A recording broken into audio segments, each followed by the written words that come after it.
সন্ধ্যা হয়েছে খানিকটা সময় আগেই। প্রিন্স তার বাইকটা নিয়ে মেসের দিকে ফিরছে। মেইন রাস্তা পার হওয়ার পরেই হঠাৎ গলিটার মোড়ে একটা প্রাইভেট কার তার সামনে এসে দাঁড়ালো। প্রিন্স কিছু বুঝে ওঠার আগেই চারপাশ থেকে কয়েকজন লোক তাকে ঘিরে ধরে। কোনো কথা বলার সুযোগ না দিয়েই তারা প্রিন্সের মাথায় একটা কালো কাপড় পরিয়ে দিল। প্রিন্স চিৎকার করার চেষ্টা করে, কিন্তু লাভ হয় না। তাকে চ্যাংদোল্লা করে গাড়ির ভিতরে তোলা হয়। বেশ কিছুক্ষণ গাড়ি চলার পর প্রিন্স অনুভব করে তাকে নামানো হচ্ছে কোথাও। একটা বড় ঘরের ভিতর তাকে নিয়ে যাওয়া হলো। প্রিন্সকে একটা চেয়ারের সাথে শক্ত করে বেঁধে রাখলো ওরা। তার চোখের বাঁধন খুলে দিতেই সে সামনে কাউকে দেখতে পায় না, শুধু অন্ধকারের ভিতর কারো নিঃশ্বাসের শব্দ পাওয়া যাচ্ছে। সে বলে, কে আপনারা? আমাকে এখানে কেন এনেছেন? আমার কাছে কোনো টাকা নেই, দয়া করে আমাকে ছেড়ে দিন, আমি কিছু করিনি। হঠাৎ ঘরের দরজা খুলে যায়। তখনই ঘরের ভিতরে আলো জ্বলে ওঠে। দরজা দিয়ে ভিতরে কেউ একজন প্রবেশ করে। ঘরের আলোটা সরাসরি প্রিন্সের মুখের উপর পড়ছে। প্রিন্স চোখ পিটপিট করে তাকাতেই সামনে মায়াকে দেখে চমকে ওঠে। মায়া প্রিন্সের বড় বোন, নিশির সবচেয়ে কাছের বান্ধবী। মায়া দেখতে অসম্ভব সুন্দরী, কিন্তু তার মেজাজ সবসময় হট থাকে। মায়ের হাতে একটা বড় লাঠি। রাগী চোখে তাকিয়ে আছে সে প্রিন্সের দিকে। প্রিন্স বলে, মায়া আপু, আপনি আপনি কি করছেন এখানে? চুপ থাক একদম। অনেক বেশি কথা বলিস তুই প্রিন্স। তোকে এখানে কেন এনেছি তুই জানিস না? আমি তো জানি কেন এনেছি, সেটা তুই ভালো করেই জানিস। মায়া আপু, আপনি এখানে? আপনি আমাকে কেন এভাবে তুলে নিয়ে এলেন? আপনার সাহস তো কম না? একটা ছেলেকে এভাবে তুলে আনতে পারলেন? মায়া ধীর পায়ে প্রিন্সের দিকে এগিয়ে আসে। প্রিন্সের একদম কাছে গিয়ে দাঁড়ায় সে। মায়ের শরীর থেকে কড়া পারফিউমের ঘ্রাণ আসছে। সে প্রিন্সের গালে হাত বোলায়। প্রিন্স ভয়ে সিটিয়ে যায়। হ্যাঁ, পারলাম। আর কেন পারবো না বলতো? তোকে যে ভালোবাসি আমি, আর তোর বড় আপু আমার খুব ভালো বন্ধু। আর নিশি তো জানি যে আমি তোকে কতটা ভালোবাসি, কিন্তু তুই তুই আমাকে পাত্তাই দিস না। আপনি কি পাগল হয়েছেন? আপনি আমার থেকে 3 বছরের বড়। আপনাকে আমি বড় বোনের মতো সম্মান করি, আর আপনি এসব কি আজে বাজে কথা বলছেন? ভালোবাসি মানে কি? খবরদার, আপু বলবি না আমাকে। 3 বছরের বড় হওয়াটা কি কোনো অপরাধ? তুই আমাকে পছন্দ কেন করিস না প্রিন্স? আমার রূপে কি কোনো কমতি আছে, নাকি আমার গুণের অভাব? কেন তুই সবসময় আমাকে এড়িয়ে চলিস? পছন্দ না করার কারণ তো এটাই, আপনি অনেক বেশি রাগী আর ডমিনেটিং। আমি এমন কাকে চাই যে আমাকে বুঝবে। আপনাকে আমার ভালো লাগে না মায়া আপু, প্লিজ আমাকে ছেড়ে দিন। মায়ের মুখটা রাগে লাল হয়ে যায়। সে জোরে জোরে প্রিন্সের গালে একটা চর বসিয়ে দিল। চরটা এতটাই জোরে ছিল যে প্রিন্সের ঠোঁটের কোণ ফেটে রক্ত পড়তে শুরু করে।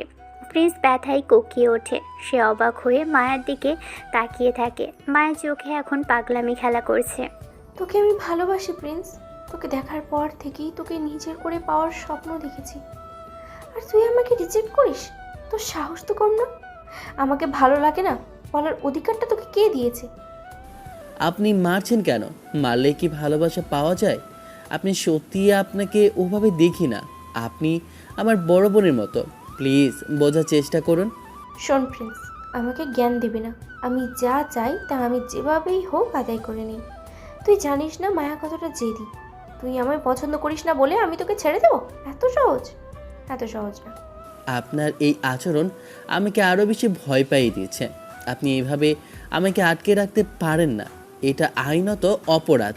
মায়া খিলখিল করে হেসে ওঠে। সে হাসিতে একটা অদ্ভুত আতঙ্ক লুকিয়ে আছে। সে প্রিন্সের খুব কাছে মুখ নিয়ে আসে। তার গরম নিঃশ্বাস প্রিন্সের গলায় লাগছে। সে বলে, আপনি কি চান মায়া আপু?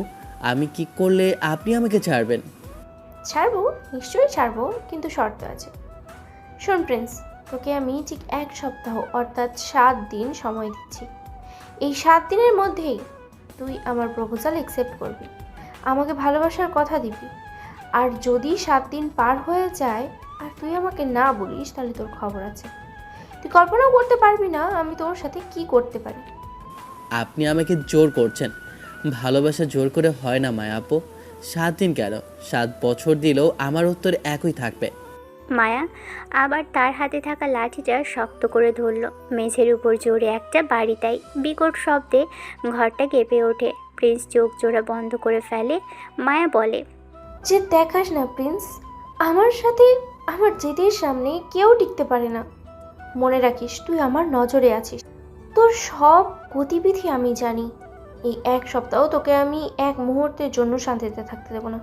প্রতিটা সেকেন্ড তুই আমার কথাই ভাববি, সেটা ভয়ে হোক আর ভালোবাসায়। আপনি সত্যি একটা পাগল।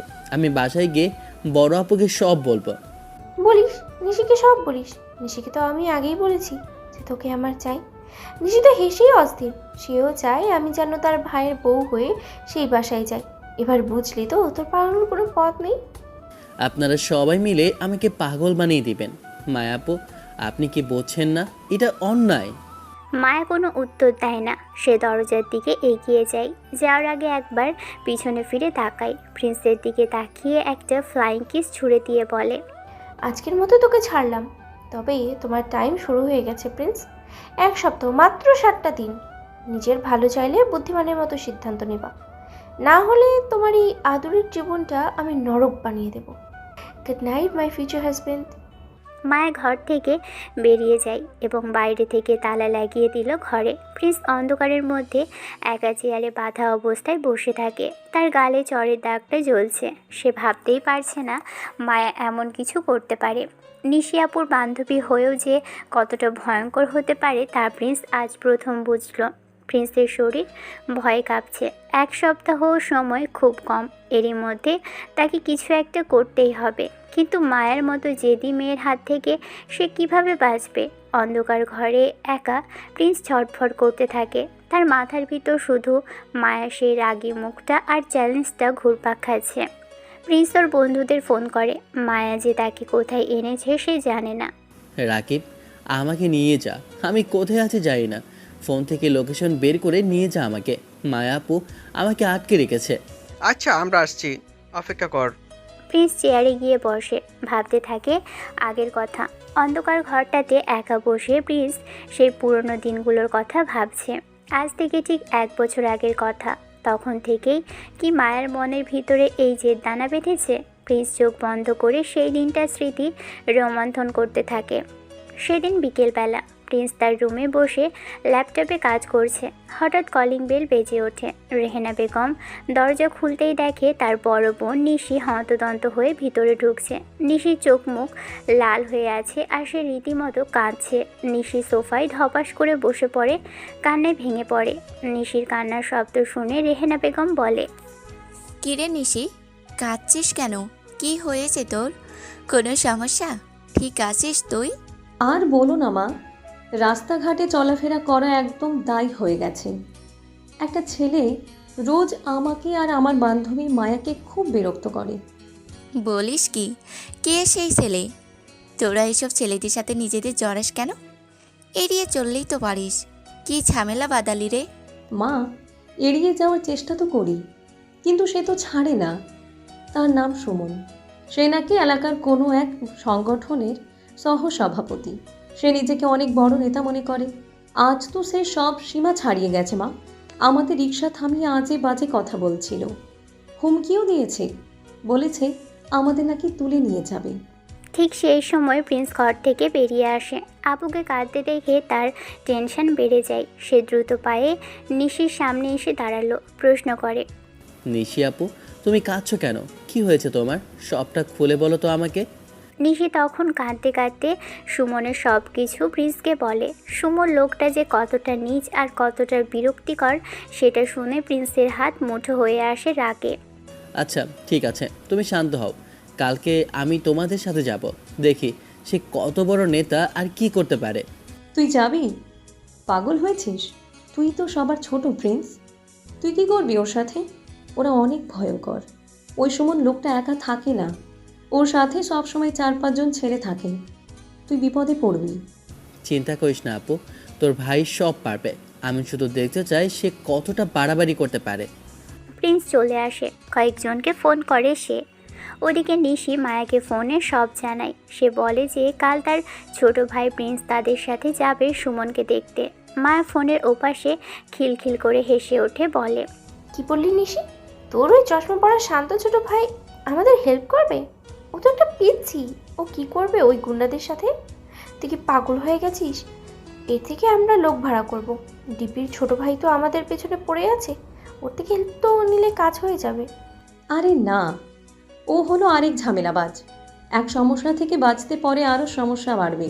তাহলে কাল আমাদের অবস্থা আরও খারাপ হবে যদি ওই ছেলেটা সেখানে গিয়ে ঝামেলা পাকায়। প্রিন্স অনেক জেদ ধরেছে মায়া। ও বলছে ও সব সামলে নেবে। দেখা যাক কি হয়। পরের দিন প্রিন্স যায় সেখানে। মায়া আর নিশি আগে রিক্সা নিয়ে যাচ্ছে, তার পিছনে প্রিন্স একা বাইক নিয়ে। মায়া এর আগে প্রিন্সকে দেখেনি, প্রিন্সও দেখেনি মায়াকে। তারা তিনজন মিলে এলাকায় সুমনের আড্ডার জায়গায় দিকে যেতে থাকে। সুমন তখন তার সাঙ্গপাঙ্গ নিয়ে একটা চায়ের দোকানের সামনে বসে আড্ডা দিচ্ছে। নিশিদের দেখে সে বাঁকা হাসে, তারপর সোজা এসে রিক্সা থামালো। সুমন বলে, কিরে নিশি, আবার ফিরে এলে যে? ভাবছিলাম কয়েকদিন ভয়ে আসবে না, তা আমার জন্য তোমাদের মন মানছে না বুঝি? নিশি আর মায়া কিছু বলে না। প্রিন্স এগিয়ে আসে, তারপর মুচকি হেসে বলে, বড় ভাই, দয়া করে আপনি আমার সাথে মুখটা সামলে কথা বলুন। আপনি কার সাথে কথা বলছেন খেয়াল রাখবেন। তাই ভাই দাঁড়িয়ে আছে ওদের সাথে। ওরে বাবা, এটা তো দেখছি নিশির ছোট ভাই। কিরে পিচ্ছি, তুই এখানে কি করছিস? বাড়িতে গিয়ে দুধ ভাত খা যা। আর তুই তো জানিস আমি সংগঠনের প্রিয় লোক। দুধ ভাত খাই বা মাংস ভাত, আমি এখানে আপনাকে সতর্ক করতে এসেছি। ভবিষ্যতে যদি আমার বোন বা মায়াপুর আশেপাশে আপনাকে দেখি, তবে ফল ভালো হবে না।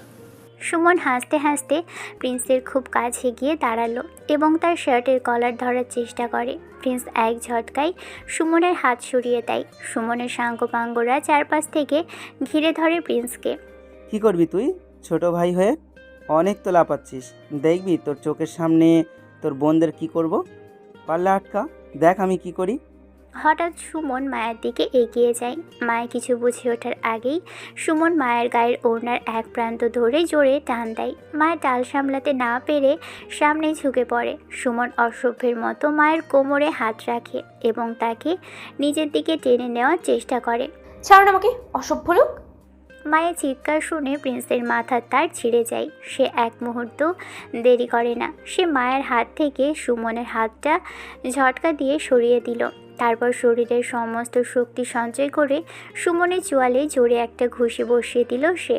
ঘুষিটা এতটাই শক্তিশালী ছিল যে সুমন ছিটকে মাটির উপর পড়ে যায়। সুমনের মুখ দিয়ে রক্ত বের হতে থাকে। সাহস কত বড় তোর, আমার সামনে আমার পরিচিত মানুষের গায়ে হাত দিস? তোকে আজ জ্যান্ত পুঁতে ফেলবো। সুমনের লোকজন লাঠি সোটা নিয়ে এগিয়ে আসতে চায়, কিন্তু তার আগেই তিনটে বাইক আর একটা সেখানে এসে থামে।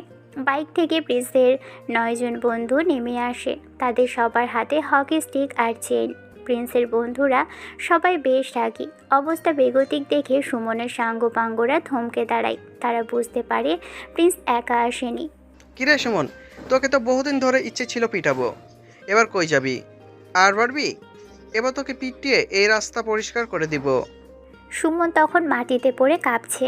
সে বুঝতে পারে আজ তার কোনো হুমকি চলবে না। সে কোনো মতে উঠে দাঁড়িয়ে তার লোকজনকে নিয়ে সেখান থেকে চম্পট দেয়। যাওয়ার সময় সে একবার পিছনে ফিরে তাকায়, কিন্তু প্রিন্সদের দেখে আর কিছু বলার সাহস পায় না। চারপাশ শান্ত হয়ে আসে।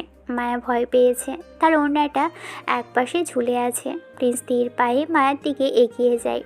সে মাটি থেকে ওড়নাটা কুড়িয়ে নেয় আর খুব যত্ন করে মায়ার দিকে বাড়িয়ে দিল। এটা নিন মায়াপু, আপনি ঠিক আছেন তো? মায়া কথা বলতে পারে না, সে শুধু বড় বড় চোখ করে প্রিন্সের দিকে তাকিয়ে থাকে। প্রিন্সের এই সাহসী ব্যবহার মায়ের হৃদয়ের একদম গভীরে গিয়ে লাগে। মায়া হাত বাড়িয়ে ওড়নাটা নেয় এবং নিজের গায়ে জড়িয়ে নেয়। ধন্যবাদ প্রিন্স, তুমি আজ না থাকলে জানি না কি হতো। ধন্যবাদ দিতে হবে না, এটা আমার দায়িত্ব ছিল। চলুন বাসায় ফিরি। মায়া আর নিশি হাঁটা শুরু করে। প্রিন্স মায়ার পাশে হাঁটছে। হঠাৎ একটা দমকা বাতাস আসে। মায়ের ওড়না এসে পড়ে প্রিন্সের উপর। প্রিন্স হাত দিয়ে ওড়না সরিয়ে দিতেই মায়া হাঁটা শুরু করে। এক পা বাড়াতেই মায়া হঠাৎ তার হাঁটা থামিয়ে দেয়। সে অনুভব করে কে যেন তার ওড়না ধরে টানছে। পিছন ফিরে তাকায় এবং দেখে প্রিন্সের হাতের ঘড়ির সাথে তার ওড়নার পাতলা কাপড়টা আটকে গেছে। প্রিন্সও অবাক হয়ে ঘড়ির দিকে তাকায়। আরে, এটা কিভাবে আটকে গেল? দাঁড়ান, আমি ছাড়াচ্ছি। প্রিন্স চেষ্টা করে ওড়নাটা ছাড়াতে, কিন্তু ওড়নার কাজ করা সুতোগুলো ঘড়ির কাঁটার সাথে এমনভাবে পেঁচিয়ে গেছে যে সেটা বের করা অসম্ভব হয়ে পড়েছে। মায়া আর প্রিন্স খুব কাছাকাছি দাঁড়িয়ে আছে। মায়া প্রিন্সের হাতের স্পর্শ অনুভব করছে। প্রিন্সের চেহারায় দুশ্চিন্তার ভাঁজ, সে ঘামছে। মায়া প্রিন্সের হাতও ধরছে কয়েকবার। হচ্ছে না তো, সুতোটা খুব বাজেভাবে আটকে গেছে। বেশিক্ষণ এভাবে দাঁড়িয়ে থাকলে মানুষ অন্য কিছু ভাববে। প্রিন্স অনেক চেষ্টা করে কিন্তু ওড়না ছাড়ানো যায় না। এক পর্যায়ে মায়া তার ব্যাগ থেকে একটা ছোট কাঁচি বের করে। সে প্রিন্সের দিকে তাকিয়ে একটা হাসি দেয়। তারপর কোনো কথা না বলেই নিজের অতি প্রিয় ওড়নাটার আটকে থাকা অংশটুকু ক্যাচ করে কেটে দিল। ওড়নার একটা ছোট অংশ প্রিন্সের ঘড়িতেই রয়ে যায়। এটা কি করলেন মায়া আপু? ওড়নাটা তো নষ্ট হয়ে গেল। অন্য নষ্ট হলে নতুন কেনা যাবে, কিন্তু এই স্মৃতিটা তো আর নষ্ট হবে না। এটা তোমার কাছেই থাক প্রিন্স। মায়া আর এক মুহূর্ত সেখানে দাঁড়ায় না। সে দ্রুত পায়ে হেঁটে চলে যায়। প্রিন্স নিজের হাতের ঘড়ির দিকে তাকিয়ে থাকে। ওড়নার সেই ছোট টুকরোটা বাতাসে উড়ছে। সে জানতো না যে এই সাধারণ একটা ওড়না কাটার মাধ্যমে মায়া আসলে নিজের মনের সবটুকু ভালোবাসা প্রিন্সের সাথে বেঁধে ফেলেছে। মায়া সেদিন থেকেই মনে মনে ঠিক করে ফেলেছিল যে এই ছেলেকেই সে নিজের জীবনসঙ্গী হিসেবে চায়। বর্তমানে ফিরে আসে প্রিন্স। অন্ধকার ঘরে বসে সে নিজের হাতের দিকে তাকায়। আজ তার হাতে সেই ঘড়িটা নেই, কিন্তু মায়ের সেই পাগলামি আজ আরও ভয়ঙ্কর রূপ নিয়েছে। মায়া তাকে 1 সপ্তাহ সময় দিয়েছে। প্রিন্স দীর্ঘশ্বাস ফেলে ভাবে যে ভালোবাসা মায়ের কাছে আজ একটা জেদ হয়ে দাঁড়িয়েছে। মায়া আজ গার্লস পাওয়ার ব্যবহার করে তাকে তুলে এনেছে। ভার্সিটির সবাই জানে মায়া প্রিন্সকে ভালোবাসে। প্রিন্সদের পুরো বাড়িটা বিয়ের সাজে সাজানো হয়েছে।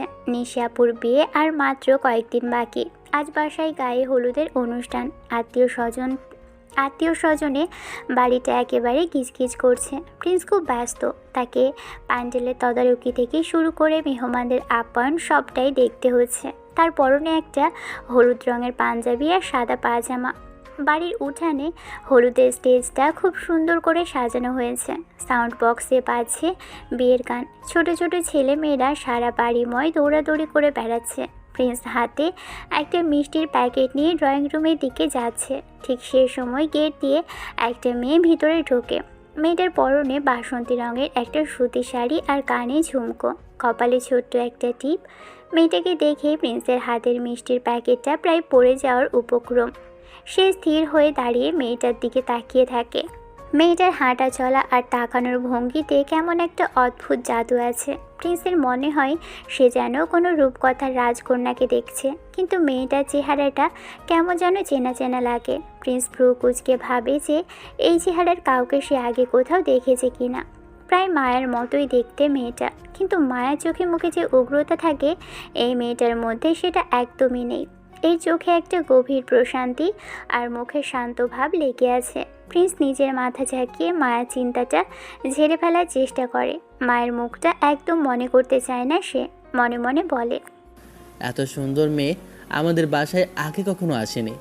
মায়ের মতো দেখতে হলো মেয়েটা একদম আলাদা, যেন মায়ের কোনো শান্ত সংস্করণ। একে তো আগে কখনো দেখিনি। নিশিয়াপুর জামাইদের বাড়ি থেকে আসে নাকি? মেয়েটা মানে মিম একা দাঁড়িয়ে চারপাশ দেখছে। প্রিন্স ভাবলো এটাই মোক্ষম সুযোগ। সে একটু ভাব নিয়ে মেয়েটার সামনে গিয়ে দাঁড়াতে চাই। সে চুলগুলো একটু ঠিক করে নিল। তারপর হাসি মুখে মিমের দিকে এগোতে শুরু করে। মিম তখন তার ফোনের দিকে তাকিয়ে কার সাথে যেন কথা বলছে। প্রিন্স তখন মিমের থেকে মাত্র কয়েক হাত দূরে। তখন ঘটে এক বিপত্তি। বাড়ির পিচি বাহিনীর 4-5 জন সদস্য তখন চোর পুলিশ খেলছে।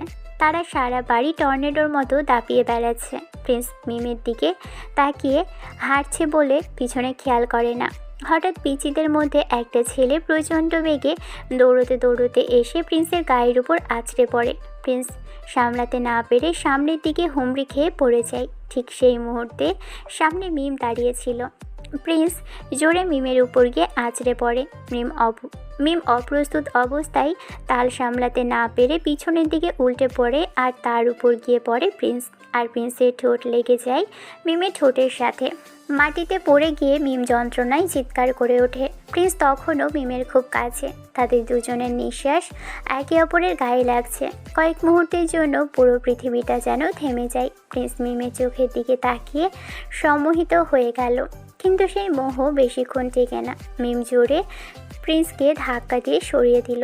সে দ্রুত উঠে দাঁড়িয়ে নিজের শাড়ি ঠিক করতে শুরু করে, তারপর রেগে বলে, আপনার কি চোখে কোনো সমস্যা আছে নাকি অন্ধ আপনি? একটা আস্ত মানুষ সামনে দাঁড়িয়ে আছে আর আপনি তার উপর এত জোরে এসে পড়লেন। অসভ্য কোথাকার। সুন্দরী মেয়ে দেখে কথা বলা দূর, গায়ের ওপর পড়বেন। আরে আমি কি ইচ্ছে করে পড়েছি? দেখছেন না পিচ্চিরা দৌড়াচ্ছিল, একটা বাচ্চা এসে আমার পায়ে ধাক্কা দিল আর আমি ব্যালেন্স হারলাম। আপনি চেঁচাচ্ছেন কেন? চেঁচাবো না তো কি আপনার সাথে আমি নাচ করব? আমার নতুন শাড়িটা একদম নষ্ট হয়ে গেল আর আপনি মাফ না চেয়ে উল্টো আমার উপর দোষ চাপাচ্ছেন। আপনার মতো বেয়াদব ছেলে আমি জীবনে দেখিনি। বেয়াদব বললেন কাকে? আপনি কি জানেন এটা কার বাড়ি? আমি এই বাড়ির ছেলে, আর আপনি মেহমান হয়ে এসে আমার সাথে এইভাবে কথা বলছেন। আপনি নিজে খেয়াল করে দাঁড়াতে পারতেন না? বা দেখছেন পড়ছি তখন সরলেন না কেন? নাকি নিজেই আমার গায়ের সাথে লেপটে থাকতে চাইছিলেন? ওই মুখ সামনে কথা বলুন, অসভ্য কোথাকার।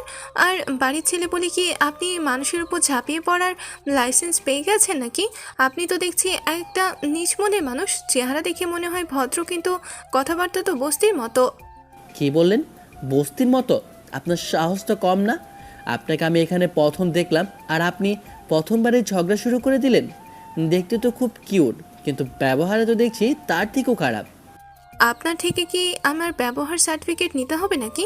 নিজেকে সামলাতে পারে না মেয়ে দেখে আসে ঢং করতে এখন। দেখুন, সুন্দরী বলে যা ইচ্ছা বলবেন না। আমি আসলে আপনাকে দেখার পর পছন্দ করে ফেলেছিলাম, কিন্তু আপনার যা ব্যবহার তাতে আপনার থেকে দূরে থাকে ভালো। তো যান না, দূরে যান, যত সব ফালতু ছেলে। কি? আমি ফালতু? শুনে রাখুন, আপনাকে আমি পটিয়ে ছাড়বো বলে দিলাম। দুজনে ঝগড়া করছে ততক্ষণে বাড়ির লোকজন চারপাশে ভিড় করে ফেলেছে। রেহেনা বেগম আর নিশি দৌড়ে আসে। নিশি এসে মিমকে ধরে শান্ত করার চেষ্টা করে। মিম, শান্ত হ। কি হয়েছে এখানে? আর তোরা এভাবে ঝগড়া করছিস কেন? নিশি আপু দেখ, কোথা থেকে এই বজ্জার ছেলেটা এসে আমার গায়ের উপর পড়ে এসে পড়লো আর এখন মাফ না চেয়ে উল্টো ঝগড়া করছে। অভদ্র ছেলে। আপু শোনো ওর কথা। আমি তো পড়ে গেছি ধাক্কাকে। আমি তোর ইচ্ছে করে ওর গায়ে হাত দিইনি। সে আমাকে বেয়াদব আর বস্তি ছেলে বলছে। এটা সহ্য করা যায়? প্রিন্স চুপ কর একদম।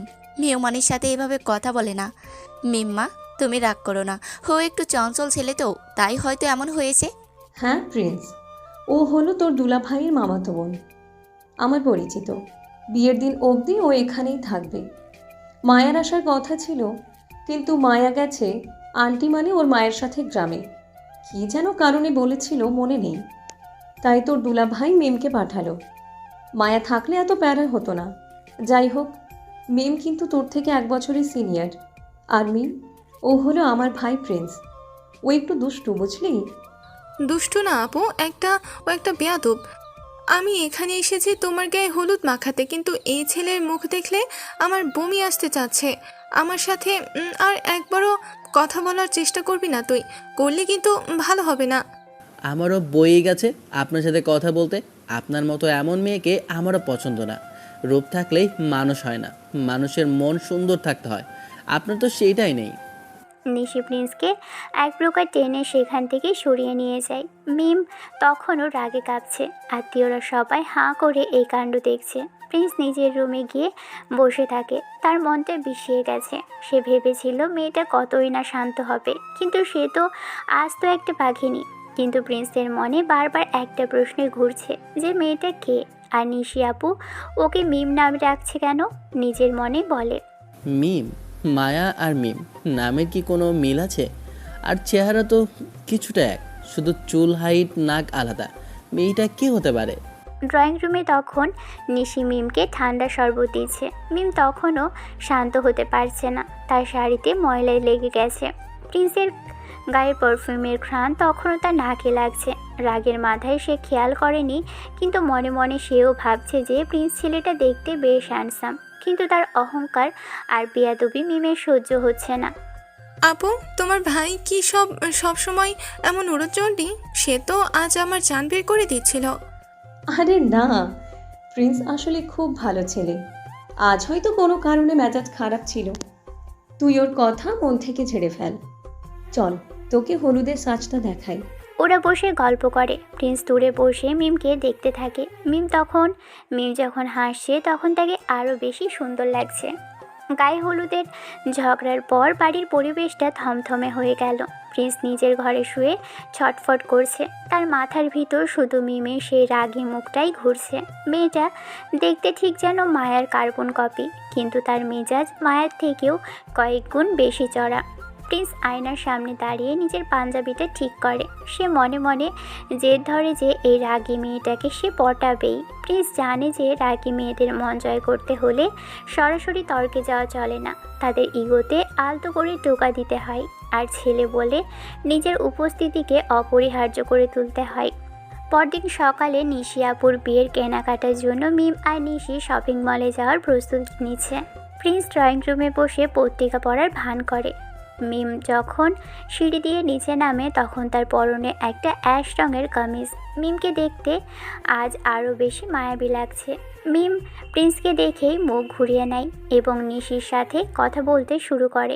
প্রিন্স তখন এসে বলে, নিশি আপু, তোমরা কি শপিং মলে যাবে না? আমি বন্ধু থেকে গাড়ি নিয়ে এসেছি। এই রোদে রিক্সায় গেলে তোমাদের কষ্ট হবে। আমি বাইক নিয়ে বের হচ্ছি, চাইলে তোমাদের লিফট দিতে পারি। দরকার নেই, আমার নিজের ব্যবস্থা আমরা নিজেরাই করতে পারবো। কোনো বেয়াদব ছেলের সাথে একই গাড়িতে বা বাইকে যাওয়ার থেকে রোদে পড়া অনেক ভালো। মিম, তুই আবার শুরু করলি? প্রিন্স তো ভালো কথাই বলছে, ও তো ড্রাইভ করতে পারে, আমাদের জন্য সহজ হবে। আমি বলেছি তো যাব না। ওর চেহারা দেখলেই আমার মেজাজ খারাপ হয়ে যাচ্ছে। আমারও খুব শখ নেই আপনার মতো একজন ঝগড়াটে মেয়েকে নিয়ে যাওয়ার, কিন্তু নিশি আপুর কথা ভেবে পড়লাম। আর আপনি চাইলে বাসে যেতে পারেন। বাসের ফিরে ঝগড়া করার জন্য অনেক মানুষ পাবেন। আপনার প্রতিভা সেখানে ভালো কাজে লাগবে। কি বললেন? আপনি আমাকে অপমান করছেন? নিশি আপু, দেখেছো তোমার ভাইয়ের অবস্থা? সে এখনও আমাকে খোঁচা দিচ্ছে। প্রিন্স কোনো উত্তর দেয় না। সে শীষ দিতে দিতে বাহিরে চলে যায়। তার এই নির্লিপ্ততা মিমকে আরও বেশি খেপিয়ে দিল। নিশি মিমকে বুঝিয়ে রাজি করায় এবং শেষ পর্যন্ত তারা প্রিন্সের বাইকে রওনা দেয়। শপিং মলে পৌঁছে প্রিন্স খুব শান্ত হয়ে যায়। সে মিমের থেকে দূরত্ব বজায় রেখে হাঁটে, কিন্তু আর চোখে মিমকে লক্ষ্য করে। মিম যখন শাড়ি পছন্দ করছে তখন প্রিন্স হঠাৎ সামনে গিয়ে দাঁড়িয়ে বলে, এই জামদানিটা আপনার গায়ের রঙের সাথে একদম মানাবে না। এটা অনেক বেশি উজ্জ্বল। আপনার মতো ফ্যাকাশে চেহারায় এটা খুব একটা ভালো দেখাবে না। আপনি এখানে কেন এসেছেন? আর আমার পছন্দের ব্যাপারে কথা বলার সাহস আপনাকে কে দিয়েছে? আমি এই শাড়িটাই নেব। নিতেই পারেন, টাকা আপনার, পছন্দ আপনার। তবে আমি ভাবলাম আপনার সৌন্দর্যের একটু যত্ন করি, কিন্তু আপনি তো আবার রাগী। ভুল বললাম হয়তো। আপনার সৌন্দর্য বলতে তো শুধু এই রাগটাই আছে। মিম রেগে শাড়িটা সরিয়ে দেয় এবং অন্য একটা গাঢ় পিঙ্ক শাড়ি তুলে নেয় হাতে। প্রিন্স এবার কিছু বলে না, সে চুপচাপ দাঁড়িয়ে থাকে। শাড়িটা সুন্দর। প্রিন্স শাড়িটাকে নিতে বলবে, কিন্তু মনে পড়ে প্রিন্স যখনই কোনো শাড়িকে খারাপ বলছে মিম জেদ করে সেটাই পছন্দ করছে, তাই বলে, এটাতে একদমই মানাবে না। এর থেকে আগের জামদানিটাই নিতেন। চুপ, আমি তাহলে এই শাড়িটাই নিব। প্রিন্স আসলে এটাই চাচ্ছিল। সে মিমের জেদকে কাজে লাগিয়ে তাকে দিয়ে সেরা জিনিসটাই কিনিয়ে নিল। শপিং শেষ করে যখন তারা ফুড কোর্টে বসে তখন প্রিন্স মিমের জন্য তার প্রিয় কোল্ড কফি নিয়ে আসে। নিশি থেকে শুনেছে মিমের কোল্ড কফি পছন্দ। এই নিন আপনার কফি। জানি আপনি নেবেন না, তবুও আনলাম, কারণ অতিরিক্ত চিল্লানোর ফলে আপনার গলা শুকিয়ে গেছে। একটু ঠান্ডা হলে হয়তো মস্তিষ্কটাও কাজ করবে, তাই কোল্ড কফি আনলাম। আমি আপনার দয়া চাই না। কফির জন্য বিল কত হয়েছে বলে দিন, আমি দিয়ে দিচ্ছি। টাকাটা আপনার থেকে নেব না, এটা আমার পক্ষ থেকে ছোট্ট একটা গিফট। আমাদের গতকালে সেই ধাক্কাধাক্কির জন্য একটা ছোট ক্ষমা প্রার্থনা বলতে পারেন, যদিও দোষ আপনারই ছিল। আপনি সত্যি একটা আজব ছেলে। ক্ষমাও চাইছেন আবার দোষও দিচ্ছেন। আপনার এই আচরণ আমাকে খুব একটা শান্তি করতে পারছে না মিস্টার প্রিন্স। পটাতে তো পারবো, তবে ইমপ্রেস করার জন্য তো অনেক সময় পড়ে আছে। আমি তো কেবল শুরু করলাম। আপনি জানেন মিম, আপনি যখন রাগ করেন তখন আপনার নাকটা লাল হয়ে যায়, দেখতে অনেকটা পাকা টমেটোর মতো লাগে। চুপ করুন তো, আপনি অনেক বেশি কথা বলেন। আর আমাকে নিয়ে এভাবে কথা বলার দরকার নেই। কিছু না বলে কি থাকা যায়? আপনি যখন হাসেন তখন আপনার গালে যে ছোট টোলটা পড়ে সেটা কি আপনি কখনো দেখেছেন? বিশ্বাস করুন মিম, আপনাকে রাগে নয় বরং হাসলেই অনেক বেশি সুন্দর লাগে। মিমের হৃদস্পন্দন হঠাৎ বেড়ে গেল। সে প্রিন্সের চোখের দিকে তাকায়। প্রিন্সের চোখে এখন সেই দুষ্টুমি নেই, সেখানে একটা গভীর মুগ্ধতা কাজ করছে। মিম দ্রুত কফিতে চুমুক দেয় নিজের অস্বস্তি লুকোতে। সে বুঝতে পারছে প্রিন্স তাকে পটাতে শুরু করেছে, কিন্তু এই পটানোর ধরনটা একদম আলাদা। সে মিমকে খেপাচ্ছে, আবার একই সাথে প্রশংসাও করছে। বাসায় ফেরার পথে প্রিন্স মিমকে মাঝখানে বসায়। মিম প্রিন্সের কাঁধে হাত রাখে। প্রিন্স কখনো কখনো ইচ্ছে করে ব্রেক করে। মিম প্রথমে বিরক্তি দেখালেও পরে সে নিজেও মজা পেতে শুরু করে। প্রিন্স বোঝায় যে সামনে বিট ছিল বলে ব্রেক কষতে হয়েছে। প্রিন্সের ছোট ছোট কেয়ার আর দুষ্টুমি মিমের কঠিন মনে একটু করে ফাটল ধরাতে শুরু করে। রাতে বাসায় ফেরার পর মিম তার রুমে বসে প্রিন্সের কথা ভাবছে। ছেলেটা যেমন অসভ্য তেমনই আবার বেশ মজার। মিম আয়নার সামনে দাঁড়িয়ে নিজের গালটা টিপে দেখে সে কি সত্যিই হাসলে সুন্দর লাগে। মিম নিজের অজান্তেই হেসে ফেলে। ঠিক সেই সময় তার ফোনে একটা মেসেজ আসে। মিমের থেকেই নাম্বারটা নিয়েছে প্রিন্স। মিমও দিয়েছে নাম্বারটা। ঘুমিয়েছেন নাকি আমার কথা ভেবে সময় কাটাচ্ছেন? যদি জেগে থাকেন তবে বারান্দায় আসুন, আপনার জন্য একটা সারপ্রাইজ আছে। মিম প্রথমে ভাবলো যাবে না, কিন্তু কৌতূহল তাকে টেনে নিয়ে যায় বারান্দায়। সে নিচে তাকিয়ে দেখে প্রিন্স নিচে বাগানে দাঁড়িয়ে আছে, তার হাতে একটা ছোট্ট আইসক্রিমের কাপ। প্রিন্স ইশারায় তাকে নিচে নামতে বলে। মিম নিচে নেমে আসলো। এই মাঝরাতে আপনি এখানে কি করছেন? আমাকে আপনার সাথে কেউ দেখলে কি ভাববে জানেন? ভাবুন যা খুশি, আমি তো শুধু আপনাকে আইসক্রিম খাওয়াতে এসেছি। রাগী মানুষদের মাথা ঠান্ডা রাখা খুব জরুরি। এই নিন চকলেট ফ্লেভারের, আপনার প্রিয় তাই না? আপনি জানেন কি করে যে চকোলেট ফ্লেভার আমার প্রিয়? আমি অনেক কিছু জানি মিম, আপনার সম্পর্কে আরও অনেক কিছুই জানতে চাই। আপনি কি আমাকে সেই সুযোগটা দেবেন? সুযোগ দেওয়ার আগে আপনাকে অনেক পরীক্ষা দিতে হবে। আমি এত সহজে পটানোর মতো মেয়ে নই। পরীক্ষা দিতে আমি রাজি, আপনার সব শর্ত মেনে নেব। শুধু আপনার ওই রাগের চেহারাটার বদলে একটা হাসি দেখতে চাই। মিম আইসক্রিম খেতে শুরু করে। প্রিন্স তার খুব কাছে গিয়ে দাঁড়ায়। মিম এবার পিছিয়ে যায় না। সে অনুভব করে প্রিন্সের উপস্থিতি তাকে এক ধরনের ভালো লাগা দিচ্ছে। চাঁদের আলোতে প্রিন্সের চেহারাটা আজ অনেক বেশি মায়াবী লাগছে। মিম মনে মনে বুঝতে পারছে যে সে প্রিন্সের জালে আটকা পড়ছে, কিন্তু এই জালে আটকা পড়তেও একটা অদ্ভুত আনন্দ আছে। মিম, আপনি কি জানেন, আপনি যখন শান্ত থাকেন তখন আপনাকে ঠিক যেন একটা শান্ত নদীর মতো মনে হয়, আর যখন রাগেন তখন আপনি হয়ে যান উথাল সাগর। আমি সাগরে ডুব দিতেও রাজি, যদি সেই সাগরের নাম হয় মিম। আপনি অনেক ভালো ফ্লার্ট করতে পারেন। এগুলো কি সব মেয়েদের সাথেই করেন? সবার সাথে করলে আজ আপনার সামনে এভাবে দাঁড়িয়ে থাকতাম না। আপনি স্পেশাল মিম, আপনার জন্য আমি সব করতে পারবো। মিম আর কিছু বলে না, সে নিঃশব্দে আইসক্রিমটা শেষ করে। প্রিন্স মিমের হাতের একটা আঙুল আলতো করে স্পর্শ করে। মিম হাতটা সরিয়ে নেয় না। পরদিন ভোরে মিম যখন ঘুম থেকে ওঠে তখন তার বালিশের পাশে একটা ছোট্ট চিরকুট পায়। তাতে লেখা, শুভ সকাল আমার রাগী রাজকন্যা, আজ সারাদিন আপনাকে হাসানোর দায়িত্ব আমার। মিম চিরকুটটা পড়ে হাসতে থাকে। বিকেলবেলা রোদের তেজ কমে আকাশটা এখন আবির রঙের আভা ছড়িয়ে দিচ্ছে। প্রিন্সদের বাড়ির বড় উঠানে মিম একা দাঁড়িয়ে আছে। তার পরনে একটা হালকা বেগুনি রঙের সালোয়ার কামিজ। বাতাসের দোলায় তার খোলা চুলগুলো অবাধ্যের মতো মুখে এসে পড়ছে। মিম অপলক তাকিয়ে আছে গেটের দিকে। দুপুর থেকে প্রিন্সকে এসে একবারও দেখেনি। 3 দিন ধরে ওদের খুনসুটিয়া ঝগড়াগুলো তার মনে এক অদ্ভুত মায়ার জাল বুনে দিয়েছে। মিম বুঝতে পারছে সে আসলে প্রিন্সের প্রেমে পড়ে গেছে। ঠিক সেই সময় প্রিন্স হাতে বিশাল এক তোড়া লাল গোলাপ নিয়ে গেট দিয়ে ঢোকে। সে সরাসরি মিমের সামনে গিয়ে দাঁড়ালো। মিমকে নিয়ে প্রিন্স বাড়ির পিছনের দিকে চলে আসে।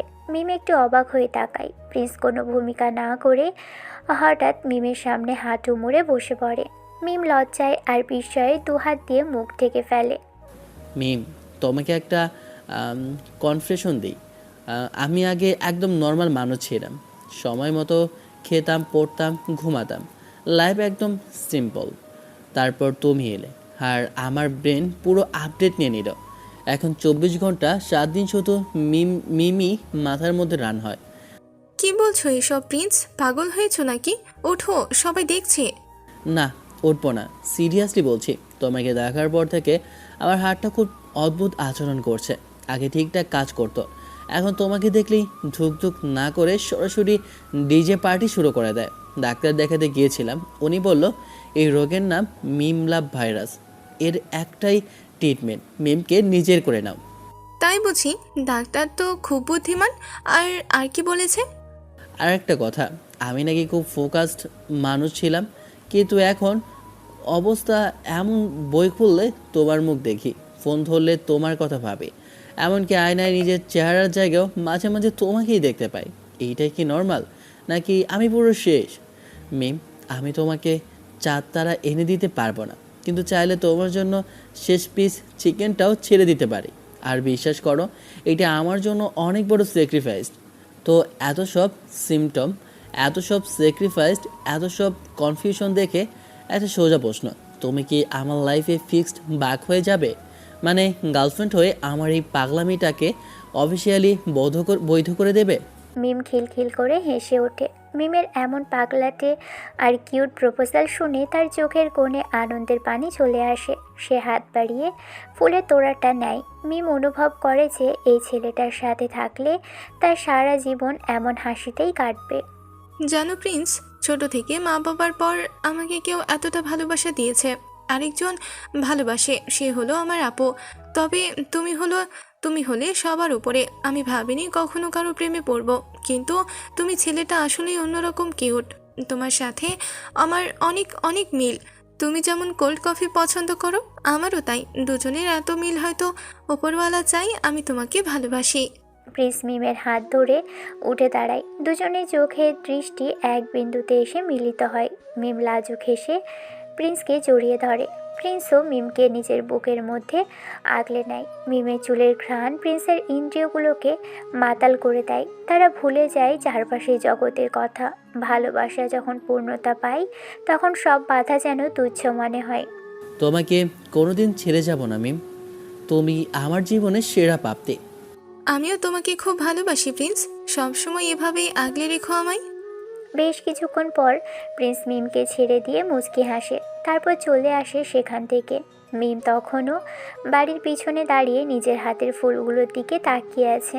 প্রিন্স বাড়ির সামনে আসতেই হঠাৎ তার হাত ধরে কেউ জোরে হ্যাঁচকা টান দেয়। প্রিন্স অপ্রস্তুত হয়ে টাল সামলালো।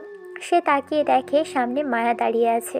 মায়ের পরনে একটা সুন্দর ড্রেস, কিন্তু তার মুখটা ফ্যাকাশে হয়ে আছে। মায়া এক মুহূর্ত দেরি না করে প্রিন্সকে টেনে বাড়ির আরেক প্রান্তে আম গাছের আড়ালে নিয়ে যায়, যেখানে কেউ নেই। প্রিন্স অবাক হয়ে মায়ের দিকে তাকিয়ে থাকে। মায়ের চোখে পানি। সে হঠাৎ প্রিন্সকে জড়িয়ে ধরে ফুপিয়ে কাঁদতে শুরু করে বলে, কোথায় ছিলা তুমি প্রিন্স? তোমাকে ওভাবে অন্ধকার ঘরে আটকে রেখে আমি ভয়ে মরে যাচ্ছিলাম। পরে গিয়ে দেখি ঘরে দরজা ভাঙা, আর তুমি নেই। তুমি জানো তোমার জন্য কত টেনশন হচ্ছিল আমার। মায়াবু, আপনি এখানে কিভাবে? আর ছাড়েন আমাকে। আমি বাধ্য হয়েছিলাম প্রিন্স তোমাকে আটকে রাখতে।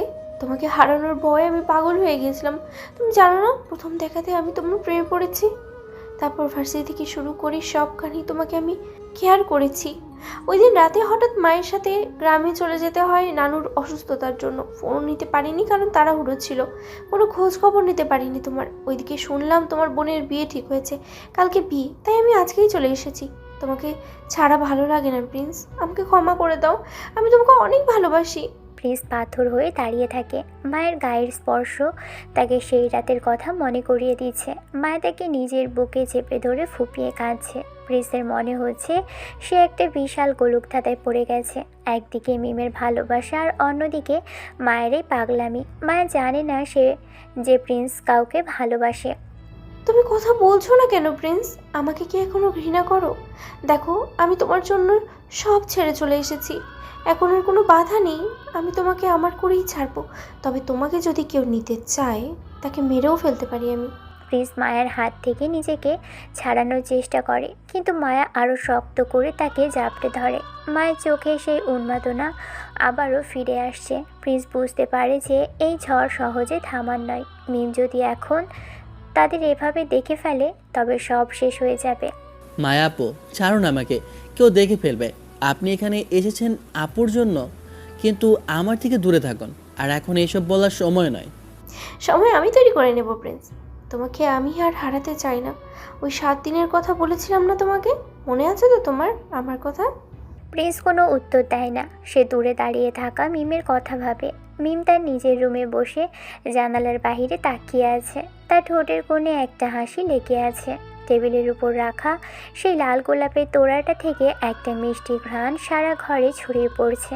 প্রিন্সের সেই অদ্ভুত আর কিউট প্রপোজালের কথা মনে পড়তেই মিম লজ্জায় লাল হয়ে যাচ্ছে। ঠিক সেই সময় ঘরে দরজা ঠেলে ভিতরে ঢোকে মায়া। মায়াকে দেখা মাত্রই মিম চেয়ার ছেড়ে উঠে দাঁড়ায় এবং দৌড়ে গিয়ে তাকে শক্ত করে জড়িয়ে ধরে।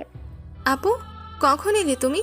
আর আমি তো জানতামই না তুমি আজই ফিরবে। তোমাকে ছাড়া এই কয়দিন আমার একদম ভালো লাগেনি।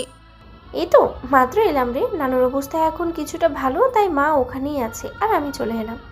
নিশির বিয়ে কালকে, তাই না এসে আর পারলাম না।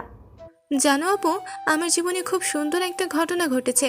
আমি না একজনকে মন থেকে অনেক ভালোবাসি, মানে ভালোবাসতে বাধ্য হয়েছি। আজই সে আমাকে প্রপোজ করেছে। আমি তোমাকে তাকে দেখাবো। সে যে কতটা কিউট আর কতটা দুষ্টু তা তুমি কল্পনাও করতে পারবে না। দেখো কতগুলো ফুল দিয়েছে আমাকে। মায়া মিমের কথা শুনে একটু থমকে যায়। সে মিমকে নিজের থেকে কিছুটা সরিয়ে দেয় এবং তার চোখের দিকে তাকালো। মায়ের মনে নিজের প্রেমে সেই দহন জ্বলছে। সে ভাবতেই পারে না যে তার শান্ত বোনটাও কারোর প্রেমে পড়তে পারে। বলিস কি মিম, তুই কারোর প্রেমে পড়েছিস? তোর মতো একা থাকা মেয়ে কারোর প্রেমে পড়তে পারে? কিন্তু তোকে তো আগে কখনো এসব নিয়ে কথা বলতে শুনিনি। ভালোবাসা কি আর এমনি এমনি আসে? তবে হয়ে গেছে। কিন্তু তোমার ওই জুনিয়র ছেলের কি খবর? তাকে কি পটাতে পারলে? হ্যাঁ, সে পড়ে গেছে। ফুটবে না আবার? আমি তো তাকে পটিয়েই ছাড়বো। যেহেতু ওকে ভালোবাসি, তাই আমি মা আর বাবাকে ফোন করে জানিয়েছি সেই ছেলের কথা। আমি বলেছি যে আমি ওই ছেলেটাকেই বিয়ে করতে চাই। তারা আসবে বলেছে। তাই নাকি আপু? এটা তো আরও ভালো খবর। কিন্তু তুমি তো সবসময় বলতে তুমি একটা জুনিয়র ছেলেকে ভালোবাসো। বাবা মা মানবে কি না? তাহলে এখন কিভাবে কি হলো? আর তোমার সেই জুনিয়র ছেলে কোথায়? তাকে তো কখনো দেখালে না। কে সে? তার নাম কি? খুব তাড়াতাড়ি তাকে দেখাবো। সবুরে মেওয়া ফলে রে মিম। এখন শুধু সময়ের অপেক্ষা। মা আর বাবা এখানে পৌঁছালেই আমি সরাসরি তাদের কাছে ওই ছেলের হাত চেয়ে নেব। আমার ভালোবাসা অনেক গভীর রে মিম। আমি তাকে ছাড়া আর কাউকে নিজের জীবনে কল্পনা করতে পারি না। সময় হলে জানবি সব। মিম মায়ের হাত ধরে বিছানায় বসায়, তারপর হেসে বলে, আমিও তো একজনকে ভালোবাসি। যেহেতু তুমি দেখাওনি তোমার সেই ভালোবাসার মানুষকে, আমিও তোমাকে এখন দেখাবো না, নামও বলবো না। মা বাবা যেহেতু আসবে, তাহলে আমিও জানাবো সেই ছেলের কথা মা বাবাকে। তখন যারা আসবে, তারা যখন আসবে তখন আমরা দুজনেই আমাদের পছন্দের কথা বলবো। তারা আমাদের দুই বোনের কথা নিশ্চয়ই ফেলতে পারবে না। আর মজার ব্যাপার কি জানো, সেই ছেলেটা এখন এই বাড়িতেই আছে। তবে সে আমার থেকে 1 বছরের জুনিয়র। কি বলিস? আমার সেই ছেলেটাও তো এখানে আছে। তবে তুই কেন জুনিয়র ছেলের প্রেমে পড়েছিস? ও একদমই ছোট না, ও অনেক বেশি ম্যাচিওর আর অনেক বেশি কেয়ারিং। ওর ভালোবাসা পাওয়ার পর আমার মনে হয় পৃথিবীর সব থেকে সুখী মেয়ে আমি। কালকে বিয়ের অনুষ্ঠানের পর আমরা সবাই মিলে বাবা মায়ের সাথে কথা বলবো। কি বলো?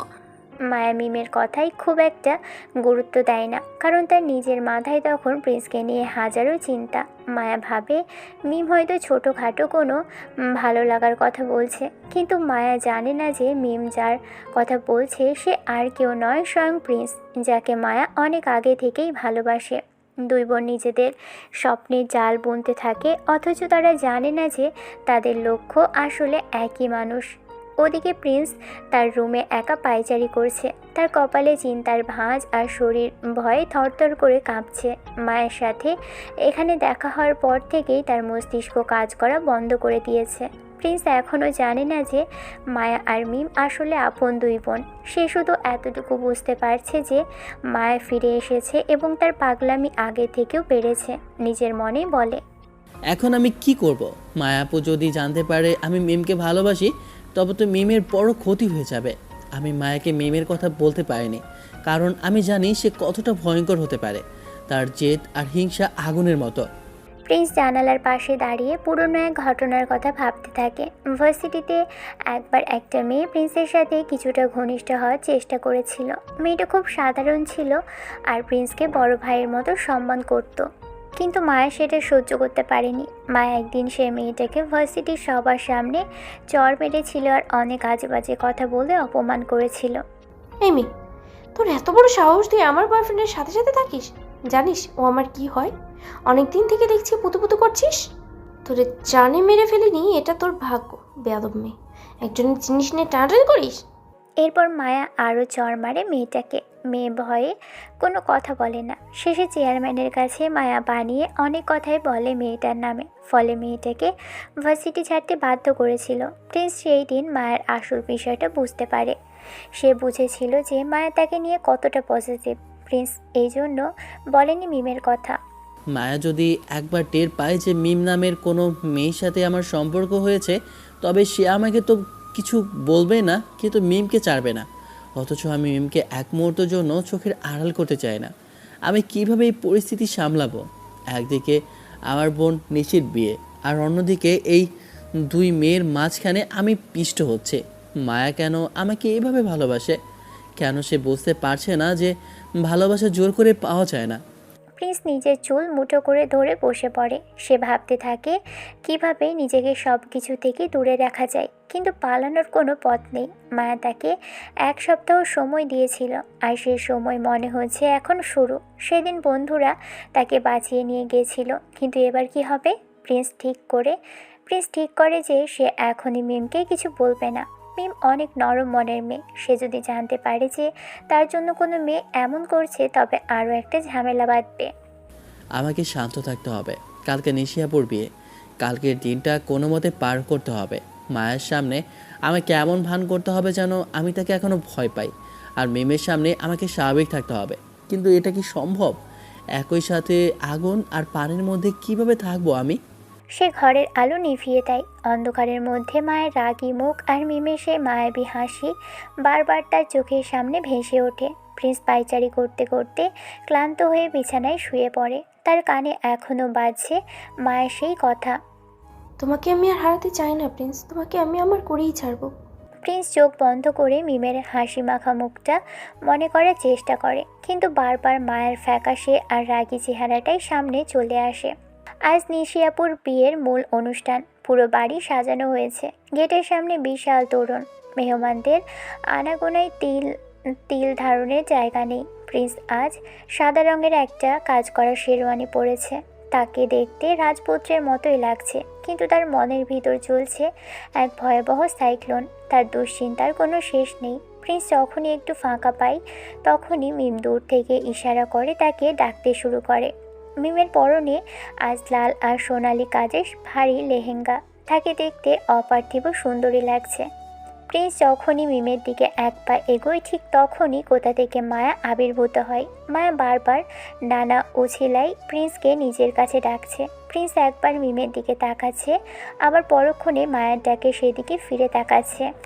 এতে চাপে না পারে মিমের কাছে যেতে, আবার না পারে মায়ের কাছে যেতে। প্রিন্স টেনশানে ঘামছে। তার মনে হচ্ছে যে কোনো এক ফাঁদে আটকে পড়েছে।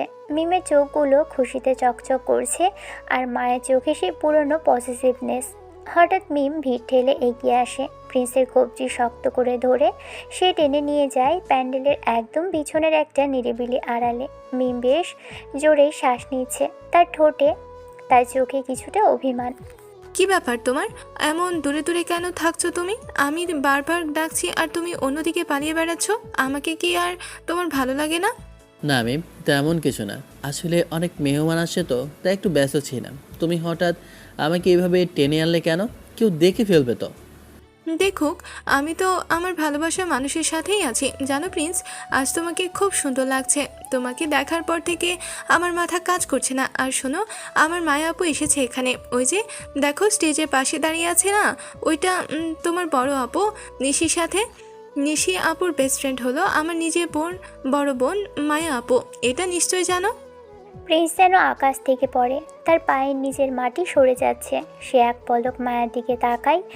মায়া তখন নিশির সাথে হাসি মুখে কথা বলছে।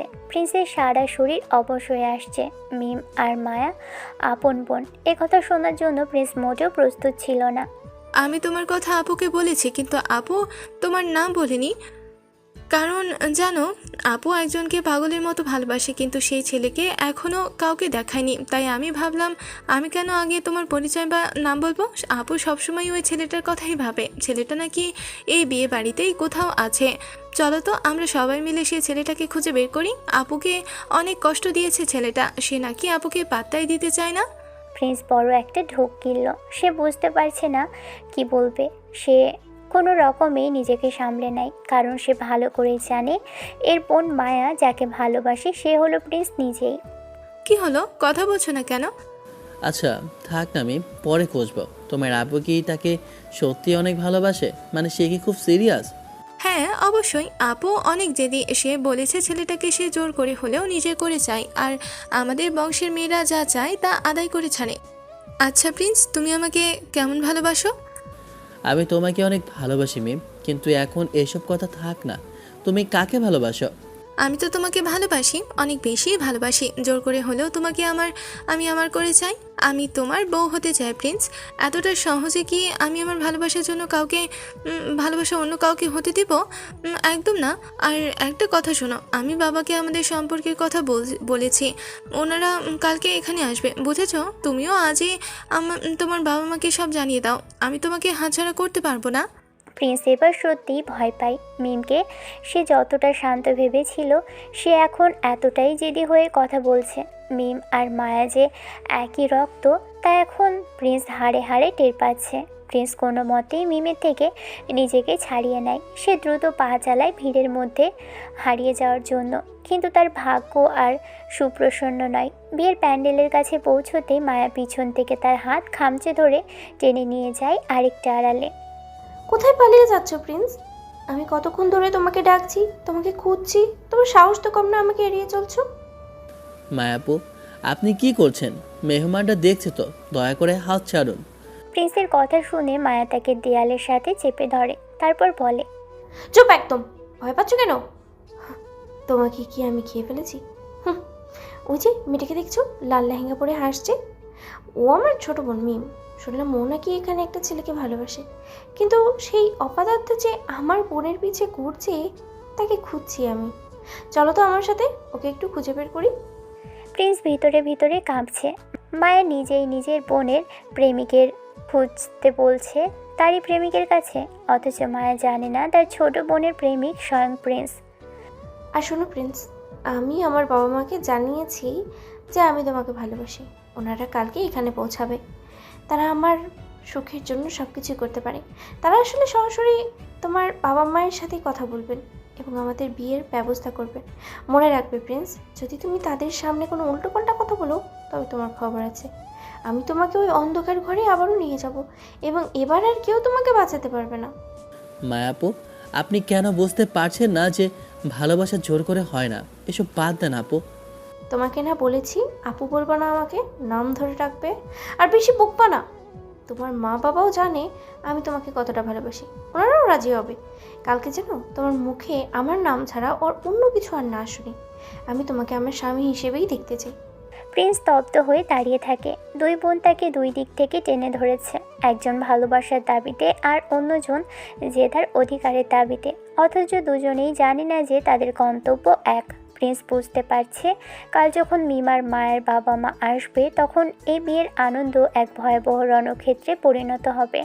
সে মিমকে হারাতে চায় না, কিন্তু মায়ের পাগলামি তাকে গ্রাস করে নিয়েছে। প্রিন্স আর চোখে মিমকে দেখে। মিম তখনও হাসি হাসি মুখে তার বন্ধুদের সাথে কথা বলছে। মিম জানে না যে তার সবচেয়ে বড় প্রতিদ্বন্দ্বী তার নিজের আপন বোন। আর মায়া জানে না যে মিম যাকে বিয়ে করার স্বপ্ন দেখছে সে আর কেউ নয়, তার সেই প্রিন্স। প্রিন্স এক গভীর দীর্ঘশ্বাস ফেলে আশেপাশে তাকায়। তার মনে হয় এই বিয়ের আসর থেকে যদি কোথাও পালিয়ে যাওয়া যেত তবে সে বেঁচে যেত, কিন্তু পালানোর কোনো পথ নেই। ভালোবাসা আর জেদ, এই দুয়ে জাতা কলে প্রিন্স এখন পিষ্ট হচ্ছে। নিশি আপুর বিয়ের দখল কাটতে না কাটতেই আজ সকাল থেকে প্রিন্সদের বাড়িতে এক উত্তেজনা বিরাজ করছে। ড্রয়িং রুমের সোফাগুলো গুটিয়ে রাখা হয়েছে, মাঝখানে বড় টি টেবিলের উপর দামি মিষ্টি আর ফলের ঝুড়ি সাজানো। প্রিন্সের মা রেহেনা বেগম আর বাবা আজ বেশ পরিপাটি হয়ে বসে আছেন, তাদের মুখে আনন্দের আভা, কারণ আজ মায়া আর মিমের মা বাবা সশরীরে এ বাড়িতে আসবে বিয়ের প্রস্তাব নিয়ে। তবে এক অদ্ভুত গোলকধাঁধা কাজ করছে সবার মনে। রেহেনা বেগম মনে মনে ভাবছে যে মায়া যেহেতু নিশির সবচেয়ে কাছের বান্ধবী এবং বেশ কয়েক বছর ধরে এই বাড়িতে তার যাতায়াত, তাই মায়ের মা বাবা নিশ্চয়ই মায়ের জন্য প্রিন্সকেই চাইতে আসবে। প্রিন্স ড্রয়িং রুমের এক কোণে একটা সোফায় কাছুমাচু হয়ে বসে আছে, তার কপালে বিন্দু বিন্দু ঘাম জমেছে। তার ডান পাশে মায়া বসে আছে আর বাম পাশে মিম। মায়া আজ গাঢ় নীল রঙের একটা শাড়ি পরেছে, অন্যদিকে মিম পরেছে হালকা গোলাপি রঙের কামিজ, তাই চোখে মুখে লাজুক প্রেমে ছোঁয়া। প্রিন্স একবার ডানে তাকাচ্ছে আবার বামে, তার মনে হচ্ছে যে সে এখন পৃথিবীর সবচেয়ে বড় আগ্নেয়গিরির উপর বসে আছে, যা যে কোনো মুহূর্তে ফেটে যাবে। প্রিন্স এখনও এটা বুঝতে পারছে না যে আঙ্কেল আর আন্টি আসলে কার নাম মুখে আনবে। ঠিক সেই সময় গেট দিয়ে মায়া আর মিমের বাবা মা ভিতরে প্রবেশ করে। রেহেনা বেগম আর প্রিন্সের বাবা উঠে দাঁড়িয়ে তাদের অভ্যর্থনা জানালো। কুশল বিনিময়ের পর সবাই সোফায় বসে। চা মিষ্টির পর্ব চলার মাঝেই মায়ের বাবা গলার স্বর পরিষ্কার করে মূল প্রসঙ্গে ফিরে আসে। ভাই সাহেব, আমরা আসলে আমাদের মেয়ের পছন্দের কথা ভেবেই আজ এখানে এসেছি। আমার মেয়ে আমাদের জানিয়েছে যে সে আপনাদের ছেলে প্রিন্সকে পছন্দ করে। আমরাও প্রিন্সকে জানি, ছেলেটা বেশ ভালো বিজনেস করছে, তাই ভাবলাম দেরি না করে আজই কথাগুলো পাকাপোক্ত করে ফেলি। আমরা এই বিয়ের প্রস্তাবে 100% রাজি। আমরাও তো তাই চাই ভাই সাহেব। মায়াকে আমরা অনেক দিন ধরেই চিনি, নিশির বান্ধবী হিসেবেও আমাদের বাড়ির মেয়ের মতোই। প্রিন্সের জন্য মায়ার মতো মেয়ে পাওয়া তো ভাগ্যের ব্যাপার। রেহেনা বেগমের কথা শুনে মিম একটু ভ্রু কুঁচকে তাকায়। সে মনে মনে ভাবে যে তার মা বাবা তো তার কথা বলতে এসেছেন, তাহলে রেহেনা আন্টি মায়ার নাম নিচ্ছেন কেন? মিম ভাবছে হয়তো বড় মেয়ে হিসেবে আগে মায়ের প্রশংসা করা হচ্ছে।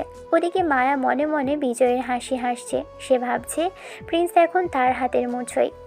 তাহলে কি আমরা ধরে নেব যে আপনাদেরও সম্মতি আছে? প্রিন্স বাবা, তুমি কি আমাদের মেয়ের সাথে এই জীবনে পথ চলতে রাজি? সবাই এবার প্রিন্সের দিকে তাকায়। প্রিন্স পাথরের মতো বসে আছে, তার হৃদস্পন্দন এখন ডিজে পার্টি থেকেও জোরে পাচ্ছে। সে বুঝতে পারছে না আঙ্কেল কার কথা বলছে, সে কি মায়ের কথা বলছে নাকি মিমের। প্রিন্সের ডান হাতটা নিচ থেকে টেনে ধরে মায়া, তারপর মায়া প্রিন্সের হাতে জোরে একটা চিমটি কাটে। তার নখগুলো প্রিন্সের চামড়ায় বসে যাচ্ছে। মায়া ফিস ফিস করে বলে, কি হলো, চুপ কেন? যদি বলো যে তুমি রাজি, না হলে তোমার খবর আছে। প্রিন্স ব্যথায় কোকিয়ে ওঠার আগেই বাম পাশ থেকে মিমও তার অন্য হাতের আঙুলে একটা চিমটি কাটে। মিম নিচু স্বরে অত্যন্ত আদুরে জেদি গলায় বলে, কি হলো প্রিন্স, লজ্জা পাচ্ছ কেন? মা বাবার সামনে কি চিমটি কেটে বলতে হবে যে তুমি আমাকে চাও? জলদি বলো তুমি রাজি। প্রিন্স বড় একটা ঢোক গিলে, তার দুই হাত এখন যন্ত্রণায় জ্বলছে। সে দুই বোনের মাঝখানে স্যান্ডউইচের মতো পিষ্ট হচ্ছে। সে বুঝতে পারছে না আঙ্কেলরা আসলে কার কথা বলছে, কারণ তারা একবারও নির্দিষ্ট করে নাম বলছে না, শুধু মেয়ে শব্দটা ব্যবহার করছে। প্রিন্স নিরুপায় হয়ে ভাবে যে এখন কোনো মতে রাজি বললে হয়তো পরিস্থিতি সামলানো যাবে। জি আঙ্কেল, আমি রাজি। আপনাদের সিদ্ধান্তে আমার কোনো দ্বিমত নেই। দারুণ, তাহলে আর দেরি কিসের? বিয়ের কাজ আমরা দ্রুতই এগিয়ে নিতে চাই। আজই আংটি বদলাটা সেরে ফেললে কেমন হয়? অবশ্যই, তাহলে আমার হবু বৌমাকে আংটি পরিয়ে বিয়ের তারিখটা ঠিক করে ফেলি। কই মা, একটু এগিয়ে আসো তো, আমার পাশে এসে দাঁড়াও। রেহেনা বেগম নিজের হাত থেকে একটা সোনার আংটি খোলে। কথাটা বলার সাথে সাথেই মিমার মায়া দুজনেই দ্রুত গতিতে সোফা থেকে উঠে দাঁড়িয়ে রেহেনা বেগমের সামনে গিয়ে হাত বাড়িয়ে দেয়। মিম ভাবছে আংটি তার জন্য, আর মায়া ভাবছে আংটি তার জন্য।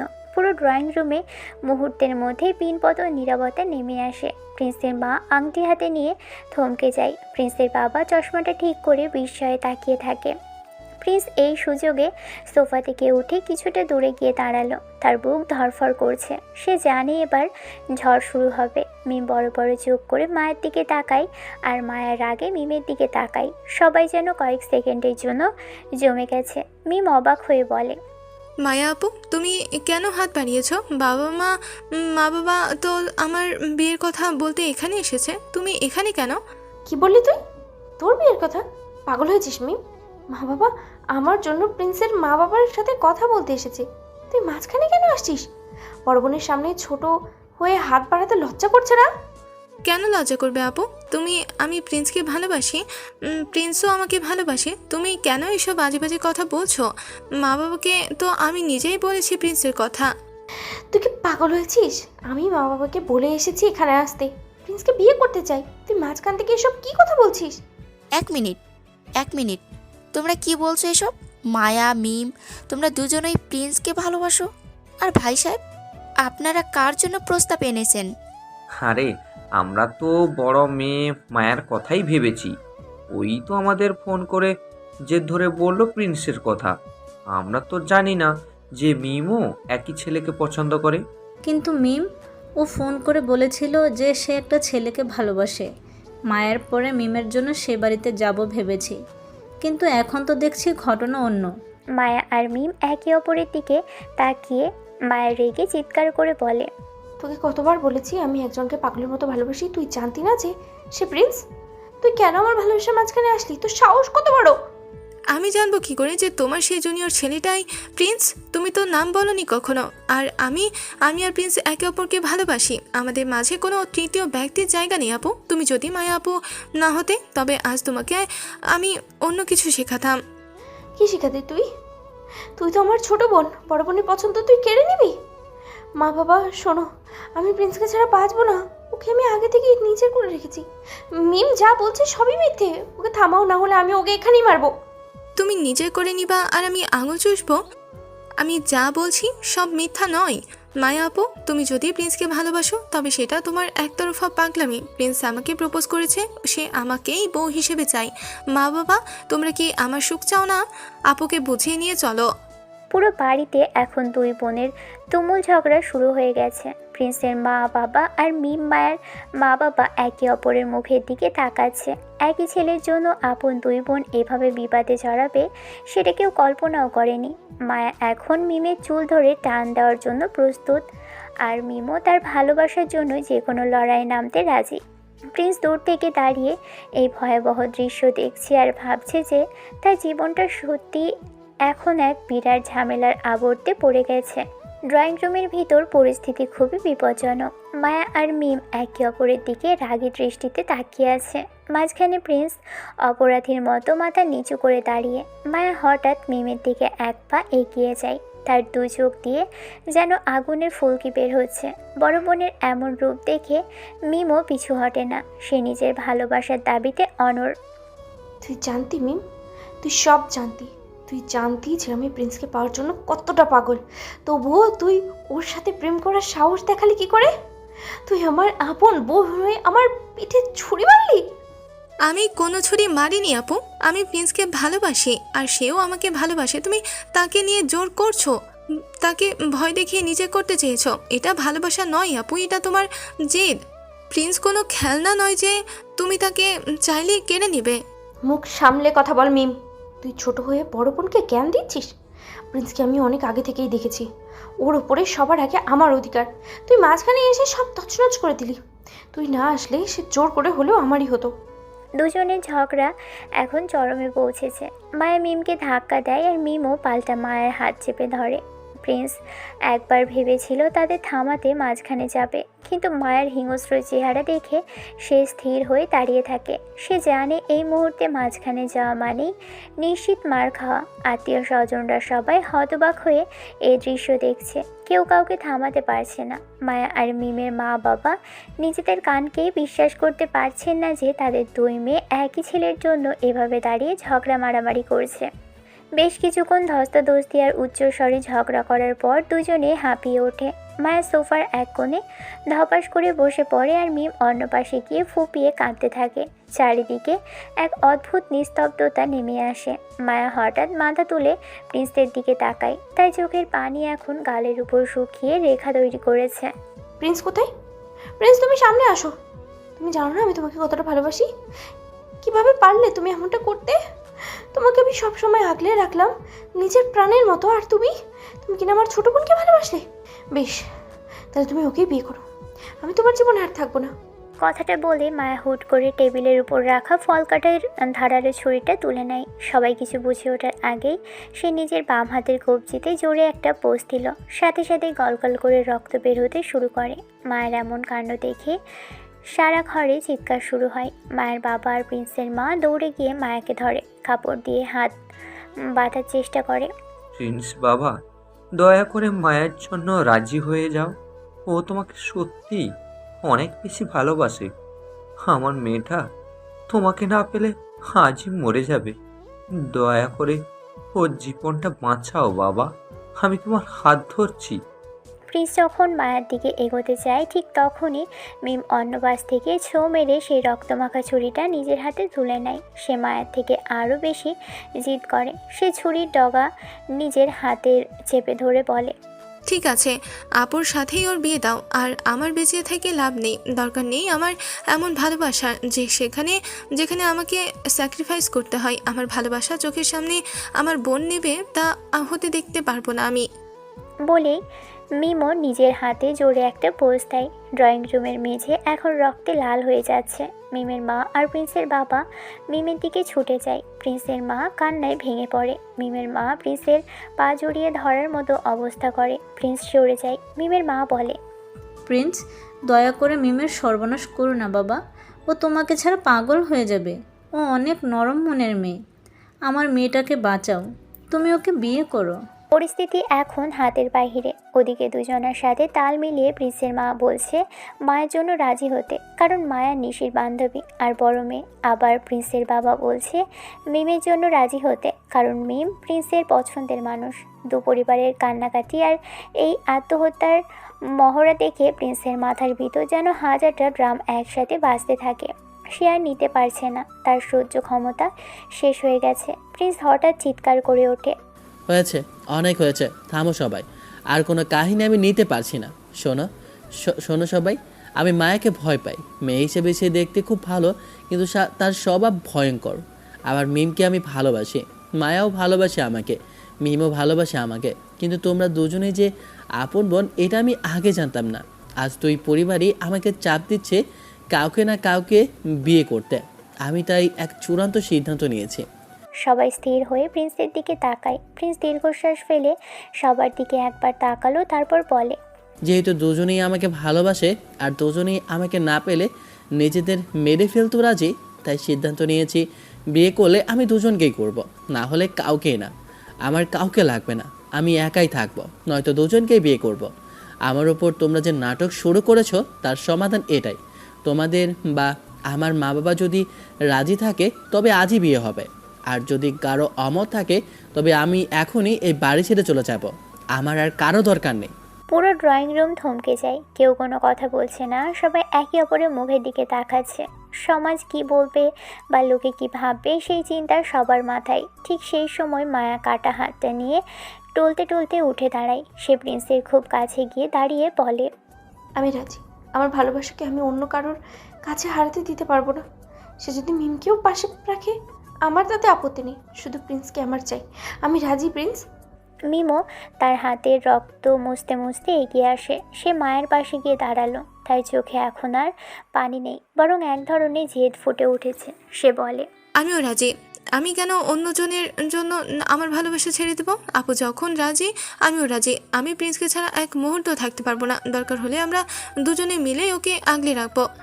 মায়া আর মিমের মা বাবা হতভম্ব হয়ে নিজেদের মেয়েদের দিকে তাকিয়ে থাকে। তারা বুঝতে পারছে না এই অদ্ভুত পরিস্থিতির সমাধান কিভাবে সম্ভব, কিন্তু তারা এটা বুঝতে পারছেন যে তাদের মেয়েরা যা জেদ ধরেছে তাতে পিছিয়ে আসার কোনো পথ নেই। দুই বোন এবার প্রিন্সের দুপাশে এসে দাঁড়ায়। মায়া প্রিন্সের ডান হাত ধরে আর মিম ধরে বাম হাত। তারা দুজন একসাথে সবার দিকে তাকায়। আমরা সিদ্ধান্ত নিয়েছি আমরা একসাথে ওকে বিয়ে করব। কারো কোনো অমত থাকবে না আশা করি। মা, বাবা, তোমরা কি আমাদের জীবন চাও নাকি লোকলজ্জা চাও? আমাদের শোক যদি এখানেই হয় তবে তোমাদের বাধা দেওয়া ঠিক হবে না প্রিন্স, আমাদের দুজনেরই হবে। প্রিন্সের বাবা মা একে অপরের দিকে তাকায়। তারা দেখে তাদের ছেলে আজ এক অসম্ভব দাবি নিয়ে দাঁড়িয়েছে, কিন্তু এটাই সম্ভবত একমাত্র পথ এই রক্তক্ষয়ী যুদ্ধ থামানোর। ড্রয়িং রুমে এক অদ্ভুত গম্ভীর পরিবেশ বিরাজ করছে। প্রিন্স তার দুই পাশে দুই সুন্দরী আর জেদি বোনকে নিয়ে দাঁড়িয়ে আছে। মায়া আর মিম দুজনেই বাম হাতে সাদা ব্যান্ডেজ করা, দুজনের গায়ে বিয়ের শাড়ি। আজ রাতে ওদের বিয়ে, কোনো ধুমধাম নেই, কোনো আলোকসজ্জা নেই, এমনকি কোনো আত্মীয় স্বজনকেও খবর দেওয়া হয়নি। শুধু দুই পরিবারের অভিভাবকরা সাক্ষী হিসেবে ড্রয়িং রুমে গোল হয়ে বসে আছে। মাঝখানে সাদা পাঞ্জাবি পরে বসে আছে প্রিন্স, তার এক পাশে মায়া, অন্য পাশে মিম বসা। কাজী সাহেব এসে এ বিয়ের রেজিস্ট্রি করতে। তিনি বারবার চশমা ঠিক করছে আর এই তিনজনের দিকে অবাক চোখে তাকাচ্ছে। তার দীর্ঘ কর্মজীবনে এমন কাণ্ড তিনি আগে কখনো দেখেননি। বিয়ের আসর বলতে শুধু একটা বড় সোফা। কাজী সাহেব রেজিস্ট্রি খাতা খুলে যখন প্রিন্সের নাম লিখল তখন থেকেই শুরু হলো আসল বিপত্তি। মায়া বলে, কাজী সাহেব, আপনি আগে আমার নামটা লিখবেন। আমি বাড়ির বড় মেয়ে, সম্পর্ক প্রিন্সের সিনিয়র, তাই নিয়ম অনুযায়ী আগে আমার বিয়ে হবে। আগে প্রিন্সের পরে আমার নাম রেজিস্ট্রি হবে, তারপর অন্য কারো কথা ভাববেন। একদম না কাজী সাহেব, আগে আমার নাম হবে। প্রিন্স আমাকে আগে প্রপোজ করেছে, আমরা একে অপরকে আগে থেকে ভালোবাসি। বড় বোন বলে সব জায়গায় কি আপনি মুরব্বি সাজবেন নাকি? আগে আমার নাম লিখুন, না না হলে আমি কিন্তু খাতা ছিঁড়ে ফেলবো। তোর সাহস তো কম না মিম, বড় বোনের সাথে পাল্লা দিচ্ছিস। আমি প্রিন্সকে চিনি অনেক বছর থেকে, আমি ওকে আমার করে রেখেছি। কাজী সাহেব, আপনি মায়ের নাম আগে লিখুন বলছি। আমি মানি না এসব নিয়ম। প্রিন্স তুমি কিছু বলো, তুমি কি আগে আমাকে বিয়ে করবে? আমাকে বিয়ে করবে না? এই আপুটা সবসময় মাঝখানে ঝামেলা করে। আজ আমার বিয়ের দিনও সে ঝগড়া করছে। কাজী সাহেব একবার বড় বোনের দিকে তাকাচ্ছে আর একবার ছোট বোনের দিকে। তিনি ঘামছে। দু মেয়ের জেদ আর দু পরিবারের অভিভাবকদের নিরুপায় চেহারা দেখে তিনি খাতা বন্ধ করতে চাইল, কিন্তু মায়া আর মিম দুজনেই তাকে কড়া নজরে দেখছে। আপনারা শান্ত হন, আমি একটা সমাধান দিচ্ছি। আমি খাতার এক পাতায় মায়ের নাম আর অন্য পাতায় মিমের নাম লিখছি। আমি যখন কবুল বলতে বলবো তখন আপনারা তিনজনই একসাথে বলবেন, তাহলে আর আগে পরের কোনো ঝামেলা থাকবে না। আপনারা কি এতে রাজি? রাজি কাজী সাহেব, আপনি জলদি এটা শেষ করুন। আমার মাথা ছিঁড়ে যাচ্ছে, এদের ঝগড়া আর সহ্য হচ্ছে না। কাজী সাহেব কোনো মতে কাজ শেষ করে তিনজনকে একসাথে কবুল বলতে বলে। প্রিন্স এক নিঃশ্বাস ফেলে বড় করে কবুল বলে। সাথে সাথে মায়া আর মিমো একে অপরের দিকে তাকিয়ে জেদের সাথে কবুল বলে ওঠে। রেজিস্ট্রি খাতায় সই করা হয়। কাজী সাহেব দ্রুত বিদায় হন, যেন এক বড় বিপদ থেকে মুক্তি পেল। বাড়ির বড়রা কেউ খুশি মনে খাবার খাচ্ছে না, সবাই এক নীরব হতাশায় গুমড়ে মরছে। দুই বোন এবার প্রিন্সের হাত ধরে নিজেদের ঘরের দিকে রওনা হয়। বাসর ঘরটা সাধারণভাবেই সাজানো হয়েছে। খাটের মাঝখানে বড় একটা ফুলের তোড়া। মায়া আর মিম দুজনেই খাটের উপর গিয়ে বসেছে। প্রিন্স তখনও দরজার কাছে দাঁড়িয়ে ভাবছে তার কপালে আজ রাতে কী আছে। সে ঘরে ঢোকা মাত্রই আবারও সেই যুদ্ধ শুরু হয়। মায়া খাটের ডান পাশে সরে বসে, মিম বাম পাশে। প্রিন্স, তুমি এখানে এসো, আমার পাশে বসো। আজ থেকে তুমি আমার স্বামী। তুমি আজ সারা রাত আমার পাশে থাকবে আর আমাকে আদর করবে। আমি তোমাকে ছাড়া এক মুহূর্ত ঘুমাতে পারবো না। একদম না, প্রিন্স আমার কাছে বসবে। ও আমাকে কথা দিয়েছে, ও আমাকে অনেক ভালোবাসে। প্রিন্স, তুমি আমার পাশে ঘুমানো শুরু করো। আপুর কাছে তো অনেক সময় পাবা। আজ আমার প্রথম রাত তোমার সাথে। তুমি আমাকে বেশি ভালোবাসো, তাই না? মিম, তুই কি ভুলে যাচ্ছিস আমি বড়? প্রিন্স আগে আমার সাথে কথা বলবে। আই প্রিন্স, এদিকে আসো, আমার পাশে বসো বলছি। তুমি যদি মিমের কাছে যাও তবে আমি কিন্তু ব্যান্ডেজ খুলে ফেলবো। খুললে খোলো, আমি কি কম নাকি? প্রিন্স, তুমি যদি আপুর দিকে তাকাও তবে আমি ঘর ছেড়ে চলে যাব। তুমি আমার সাথে শোবে আর আমাকে আদর করবে। আমার খুব ভয় করছে। স্কিন কর্তব্য বিমূঢ় হয়ে মাঝখানে ধপাস করে বসে পড়ে। তার দুপাশ থেকে দুই সুন্দরী নারী তাকে নিজের দিকে টানছে। মায়া প্রিন্সের ডান হাত ধরে নিজের দিকে টেনে নেয় আর মিম বাম হাত ধরে নিজের দিকে চাপটে ধরে। প্রিন্স মাঝখানে স্যান্ডউইচের মতো চ্যাপটা হয়ে যাচ্ছে। তোমরা কি থামবে? বিয়ের আসরেও ঝগড়া করলে, বাসর ঘরে এসেও শুরু করলে। আমি কার কাছে যাব? আমি তো তোমাদের দুজনেরই স্বামী। দয়া করে একটু শান্ত হও। শান্ত হওয়া যাবে না প্রিন্স, তুমি আমার দিকে ঘোরো। আমি তোমার বউ, আমাকে বেশি গুরুত্ব দিতে হবে। তুমি জানো আমি তোমার জন্য কি কি করেছি? তোমাকে আমি অনেক দিন ধরে মনে মনে স্বামী মেনেছি। আজ যখন পেয়েছি তখন এক সেকেন্ডের জন্য আমি তোমাকে কারোর সাথে শেয়ার করতে পারবো না। তুমি তো সবসময় স্বার্থপর আপু। প্রিন্স আমার পছন্দের মানুষ। প্রিন্স তুমি আমার দিকে তাকাও। আর তুমি আমাকে প্রপোজ করার সময় কত সুন্দর সুন্দর কথা বলেছিলে, এখন কেন চুপ করে আছো? তুমি আমার সাথে থাকো, আমাকে আমাকে আদর করো। আপু আপু তো এমনিতেই রাগী, ওকে দূরে রাখো। প্রিন্স মায়ের কাছে গেলে মিম তাকে টেনে নিজের দিকে আনে, আবার মিমের দিকে একটু ঝুঁকলে মায়া তাকে জোরে নিজের দিকে টেনে নেয়। দুই বোনের এই রশি টানাটানির মাঝে প্রিন্সের জামা ছিঁড়ে যাওয়ার উপক্রম। প্রিন্স বুঝতে পারছে তার বাসর রাত কোনো রোমান্টিক রাত হতে যাচ্ছে না, বরং এটা এক কুস্তির ময়দান। মায়া হঠাৎ প্রিন্সের পিঠে মাথা রেখে বলে, আমি কোনো কিছু বুঝি না। প্রিন্স আজ আমার বুকেই মাথা রাখবে। আমার খুব কষ্ট হচ্ছে প্রিন্স, আমাকে একটু ভালোবাসো। এদিকে মিম প্রিন্সের কোলে মাথা রেখে বলে, না, প্রিন্স আগে আমাকে আদর করবে। আমার খুব কান্না পাচ্ছে। তুমি কি আমাকে ভুলে গেছো প্রিন্স? মায়াকে ডান পায়ে আর মিমকে বাম পায়ের উপরে মাথা রাখতে বলে। প্রিন্স দুই বোনের মাথায় হাত রাখে, তার এক পাশে পাগলামি আর অন্য পাশে ভালোবাসা। মায়ের সেই ভয়ঙ্কর জেদ আর মিমের সেই মায়াবী আবেগ দুটোকেই তাকে সামলাতে হবে। প্রিন্স মনে মনে ভাবে যে তার জীবনটা সত্যিই ওলটপালট হয়ে গেছে। এই দুই বোনকে একসাথে নিয়ে সংসার করা মানে প্রতিদিন এমন কুরুক্ষেত্র সামলানো। ঠিক আছে, আমি মাঝখানেই থাকবো, তোমরা দুজনেই আমার বউ। আজ রাতটা এইভাবেই কাটাই, কেউ কারোর সাথে ঝগড়া করবে না, ঝগড়া করলে আমিই চলে যাব। দুজনের টানাটানিতে প্রিন্সের অবস্থা নাজেহাল। সে বুঝতে পারে এই দুই জেদি বোনকে শান্ত করতে হলে এখন একটু কঠোর হতে হবে। প্রিন্স হঠাৎ খাট থেকে নেমে দাঁড়ায় এবং রাগী চোখে দুজনের দিকে তাকায়। শোনো, তোমরা দুজন যদি এভাবেই সারা রাত ঝগড়া করো তবে আমি এখনই এই ঘর থেকে বের হয়ে যাব। আমি গিয়ে বাইরে আরেকটা বিয়ে করব, আর তার সাথেই ঘর করব। বলে দিচ্ছি, তোমাদের এই জ্বালাতন সহ্য করার চেয়ে অন্য কাউকে নিয়ে থাকা অনেক শান্তিদায়ক। কথাটা শোনা মাত্রই মায়া আর মিম দুজনেই ঝগড়া থেমে যায়। তারা প্রিন্সের দিকে তাকায়। প্রিন্সকে হারানোর ভয় তাদের দুজনের মনেই সমানভাবে কাজ করে। না না প্রিন্স, আমার কথা মুখে বলো না। আমরা আজ ঝগড়া করবো না, তুমি কোথাও যাবে না। আমরা প্রমিস করছি প্রিন্স, তুমি যা বলবে আমরা তাই শুনবো। প্লিজ আমাদের ছেড়ে অন্য কারোর কাছে যাওয়ার কথা ভেবো না। বেশ, তাহলে তোমরা শান্ত হয়ে বসো, আমি মাঝখানে শোব। মায়া, তুমি আমার ডান হাতের ওপর মাথা রাখবে, আর মিম তুমি বাম হাতের ওপর। কেউ কারোর সাথে কথা কাটাকাটি করবে না। প্রিন্সের কথা মতো মায়া আর মিম শান্ত হয়ে খাটে শুয়ে পড়ে। প্রিন্স মাঝখানে শুয়ে নিজের দু হাত দুদিকে প্রসারিত করে দেয়। মায়া প্রিন্সের ডান হাতের উপর মাথা রেখে তার বুকের পশমে আঙুল বোলাতে শুরু করে। মিম বাম হাতের উপর মাথা রেখে প্রিন্সের পেটের উপর হাত রাখে। ঘরে বাতিগুলো নিভিয়ে দেওয়া হয়েছে, শুধু একটা নীল রঙের জিরো বাল্ব জ্বলছে। তারপর মশাই, এখন তো আমরা একদম শান্ত। এবার বলো, তুমি তোমার কোন সুন্দরীকে আগে আদর করতে চাও? কাকে তোমার বেশি মনে ধরেছে এই মুহূর্তে? মায়ের কথা শুনে মিমো প্রিন্সের কানের কাছে মুখ এনে বলে, হ্যাঁ প্রিন্স, বলো না, কার রূপ তোমাকে বেশি পাগল করেছে, আমি নাকি মায়া আপু? আজ রাতে কিন্তু আমাদের দুজনের মাঝেই তোমাকে ভাগ হতে হবে। প্রিন্স কোনো উত্তর দেয় না। সে অনুভব করে তার দুপাশে দুই সুন্দরী রমণীর উষ্ণতা, মায়ের শরীরে তীব্র পারফিউমের গন্ধ আর মিমের শরীরের মিষ্টি ঘ্রাণ মিলেমিশে তাকে দিশেহারা করে দিচ্ছে। প্রিন্স হঠাৎ উঠে বসে। সে প্রথমে মায়ের শাড়ির আঁচলটা আলতো করে সরিয়ে দেয়। মায়ের গভীর শ্বাস প্রশ্বাসের শব্দ পুরো ঘরে প্রতিধ্বনিত হয়েছে। প্রিন্স মায়ের চোখের দিকে তাকিয়ে তার ঠোঁটে একটা গাঢ় চুম্বন দেয়। মায়া আবেশেই চোখ বন্ধ করে প্রিন্সকে জড়িয়ে ধরে। প্রিন্স এরপর মিমের দিকে ঘোরে। মিম তখন কামিজের বোতামগুলো আলতো করে খুলে রেখেছে। প্রিন্স মিমের গলার নিচে নিজের ঠোঁট ছোঁয়ায়।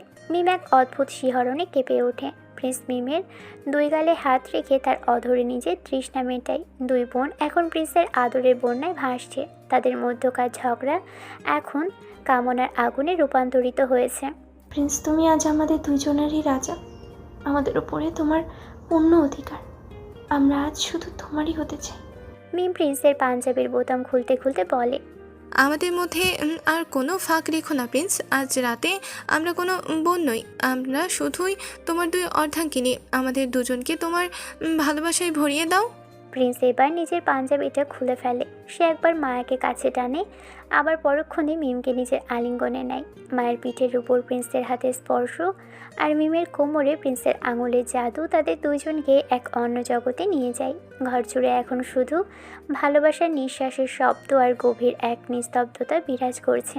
প্রিন্স অনুভব করে সে এই দুই বোনের ভালোবাসার অধিকার বোধ তাকে এক বিচিত্র সুখের সাগরে ডুবিয়ে দিচ্ছে। মায়া আর মিম দুজনে প্রিন্সের দুপাশে লেপ্টে থাকে। তাদের ব্যান্ডেজ করা হাতগুলো এখন আর ব্যথার কারণ নয়, বরং প্রেমের সাক্ষী হয়ে আছে। প্রিন্স তাদের দুজনের সাথে গভীর প্রেমে মত্ত হয়। রাত যত বাড়তে থাকে তাদের মধ্যবর্তী দূরত্ব তত কমতে থাকে। প্রিন্স বুঝতে পারে এই দুই বোনকে একসাথে সামলানো কঠিন হলেও তাদের ভালোবাসা পাওয়ার মধ্যে এক চরম সার্থকতা লুকিয়ে আছে।